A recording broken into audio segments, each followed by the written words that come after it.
इस तरीके से दीपक जी के साथ ये घटना घटी है।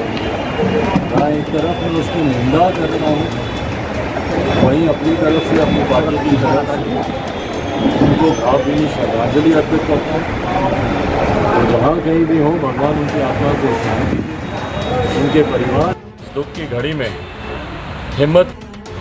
डिप्टी मेयर के पद पर जो व्यक्ति हो दीपक मेहता जी, उनके साथ अगर इस तरीके से घटना घटे तो आप सोच सकते हैं कि आम नागरिक आज की तारीख में कितना सुरक्षित होगा।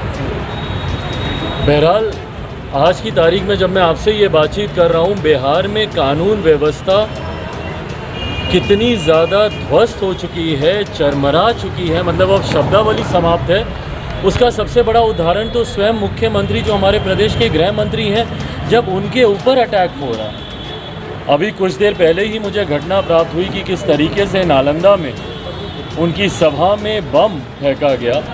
तो जब गृह मंत्री स्वयं जो प्रदेश के मुख्यमंत्री हैं वो खुद सुरक्षित नहीं है, तो ये दर्शाता है कि अपराधियों का मनोबल कितना बढ़ गया है। और कारण क्या हुआ भैया मनोबल इतना बढ़ने का?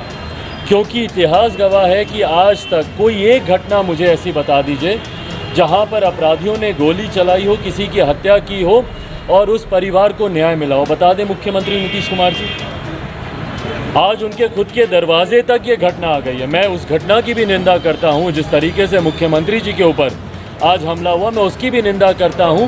पर अपराधियों का इतना मनोबल बढ़ने का कारण भी तो मेरे मुख्यमंत्री नीतीश कुमार ही हैं।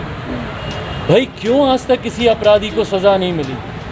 मैं आज जब यहाँ दीपक मेहता जी के जब मैं घर पर हूँ, उन्होंने जब से वो डिप्टी मेयर बने लगभग पिछले 3 साल से निरंतरता में आर्म्स लाइसेंस के लिए वो अप्लाई करते रहे।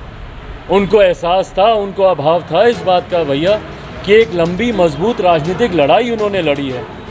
मजबूत पक्ष के सामने वो विकल्प बनकर वो उभरे हैं। और जिस तरीके से उनकी लोकप्रियता बढ़ती जा रही थी समाज के गरीब वंचित वर्ग के बीच में, जिनके लिए वो दिन रात खड़े रहे। लॉकडाउन के वक्त भैया हम लोगों ने देखा कि किस तरीके से दिन रात जात पात धर्म मज़हब की परवाह किए बगैर गरीबों के लिए एक पाँव पर वो व्यक्ति खड़े रहे। और आज उसी का नतीजा है कि उनको मौत के घाट उतार दिया गया। किस बेरहमी से उनके ऊपर गोली चलाई गई। और दुख मुझे इस बात का होता है कि भैया जब परिवार के लोग जानकारी आपको मुहैया करा रहे हैं, शासन प्रशासन अपनी पीठ बचाने के लिए लीपापोती करने में लगा हुआ है। तथ्यों में अभाव देख लीजिए कितना ज़्यादा है। किस पिस्टल से उन्हें गोली मारी गई, वो गोली किस पिस्टल से निकली है, किस बंदूक से निकली है वो बुलेट, और आप जो जानकारी दे रहे हैं उसी में ही इतना विरोधाभास है। तो या तो शासन प्रशासन किसी को संरक्षण दे रहा है या वो किसी को बचाना चाह रहा है, कारण जो भी हो। पर हकीकत है परिवार को तो कम से कम न्याय नहीं मिल रहा ना। आज जिसका परिवार उजड़ गया हो, भाई छोटे छोटे बच्चे हैं, एक 6ठी क्लास में पढ़ता है, एक 7वीं क्लास में पढ़ता है, उनका भविष्य तो ख़त्म। उनकी बीवी का आप सोचिए। और परिवार में जो लोग बच गए हैं, उनकी धर्मपत्नी हो, उनके बड़े भाई हों, उनके छोटे भाई हों, ये लोग जिस डर के साए में जी रहे हैं। भाई परिवार के एक सदस्य के साथ अगर ऐसी घटना घटी, कल को मुझे बताइए भैया क्या कारण है कि इनके साथ वो घटना नहीं घटेगी? इनको सुरक्षा मुहैया कराए, इसके लिए शासन प्रशासन ने क्या किया? कल को जो व्यक्ति आके दिन दहाड़े सामने आपको गोली मार के आपको जा रहा है, सीने में 4 गोली आपको मार के जा रहा है, भेजा में माथे में आपको 2 गोली मार के जा रहा है, कल को इनमें से किसी के साथ वो घटना ना घटे, इसका कौन हम लोग को विश्वास दिलाएगा? इसके लिए सबसे पहले परिवार को सुरक्षा मुहैया करा दी जानी चाहिए थी। आज लगभग 14-15 दिन होने को आए, 28 तारीख की ये घटना। इन 14-15 दिनों में परिवार जिस डर के साए में जी रहा है, जिस 3 साल में आप उनको आर्म्स लाइसेंस तो दे नहीं पाए। आपने दिया होता तो संभवतः कल को वो अपनी आत्म सुरक्षा के लिए वो उसका इस्तेमाल करते, संभवतः आज वो जीवित होते। भाई निडर व्यक्ति तो वो थे ही, डरते तो इस निडरता के साथ वो ये लड़ाई नहीं लड़ते, सत्ताधारी लोगों को वो चुनौती नहीं देते, गरीबों की आवाज़ वो नहीं बनते। तो भाई आज अगर उनको आपने मदद की होती या उचित समय पे शासन प्रशासन उनके साथ खड़ा रहा होता तो आज ये घटना नहीं घटती। बट बहरहाल अब जब वो हम लोग के बीच नहीं मौजूद हैं तो परिवार को न्याय मिले, ये एकमात्र मांग हम सबकी है। और भैया नहीं विश्वास है हम लोग का शासन प्रशासन को जो लीपापोती कर रहा है। भाई विजुअल्स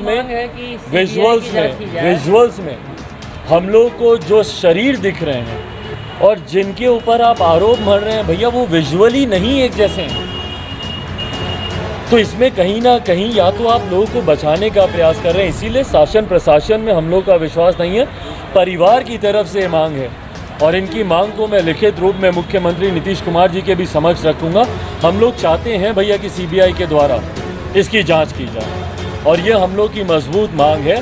मैं मुख्यमंत्री नीतीश कुमार जी से भी लिखित तौर पर ये मांग करूंगा कि भाई सीबीआई जांच की सिफारिश करवाई जाए, क्योंकि कटघरे में वो लोग भी हैं जो इसकी जांच कर रहे हैं। भाई नहीं भरोसा है हम लोग को, तो हम लोग इसकी मांग करते हैं कि सीबीआई जांच करवाई जाए और तत्काल प्रभाव से कम परिवार को सुरक्षा मुहैया कराई जाए। भैया, I am adding one point, he is the pradesh sachiv of Janata Dal United also. भाई अपने ही लोगों का संरक्षण करना, खैर I didn't want to raise this point because ये कहीं ना कहीं उन लोगों के भी मन में भय पैदा करेगा कि भैया जो सत्ताधारी हैं, अगर आपकी सरकार, मैं इसको राजनीतिक विषय नहीं बनाना चाहता बट हकीकत है, अगर आपकी सरकार अपने ही लोगों का संरक्षण नहीं कर पाए, जिस पार्टी के मुखिया प्रदेश के मुख्यमंत्री, प्रदेश के गृह मंत्री हैं, आज उनके निधन के बाद उनकी पार्टी अगर उन्हीं का संरक्षण नहीं कर पा रही, उन्हीं के परिवार का बचाव नहीं कर पा रही, उन्हीं के परिवार में सुरक्षा का भाव नहीं दे पा रही, तो ये तो बहुत बड़ी चिंता का विषय उनकी पार्टी के और कई ऐसे लोगों के लिए है जो अपने मुख्यमंत्री के लिए विपरीत परिस्थितियों में भी खड़े रहते हैं। पर आज जब उनका दुखद निधन होता है तो मुख्यमंत्री सरकार उनका सहारा बनने की बजाय, उनके मददगार बनने की बजाय उनके न्याय में और रोड़े डालने का काम करती है। ये गलत है। इसीलिए विनम्र आग्रह है कि भैया आप सीबीआई जांच आप करवा दें ताकि परिवार को भी भरोसा हो और हम लोग को कम से कम विश्वास हो कि भैया आज नहीं तो कल कम से कम परिवार को न्याय मिलेगा। नहीं तो ऐसे ही लीपापोती कर किसी ना किसी के ऊपर दोष मढ़कर ये फाइल बंद कर दी जाएगी, जैसे अनेकों और फाइलें इससे पहले बंद कर दी गई। बिल्कुल बिल्कुल भाई, घटनाएं मतलब आपके फिंगर टिप्स में एक से एक बड़ी घटना। अभी हम लोग कितना दूर होगा यहाँ से एयरपोर्ट, हाँ रुपेश इतना उसमें हुआ उठा था भाई, रुपेश को गोली मार दी गई, इंडिगो में जो काम करते थे। क्या हो गया उसमें बता दीजिए। आज भी परिवार न्याय के इंतजार में है। कितनी हत्याएं, कौन सा दिन ऐसा नहीं है भैया दरवाजे तक आ रही है, आपके ऊपर हमले होने लग गए।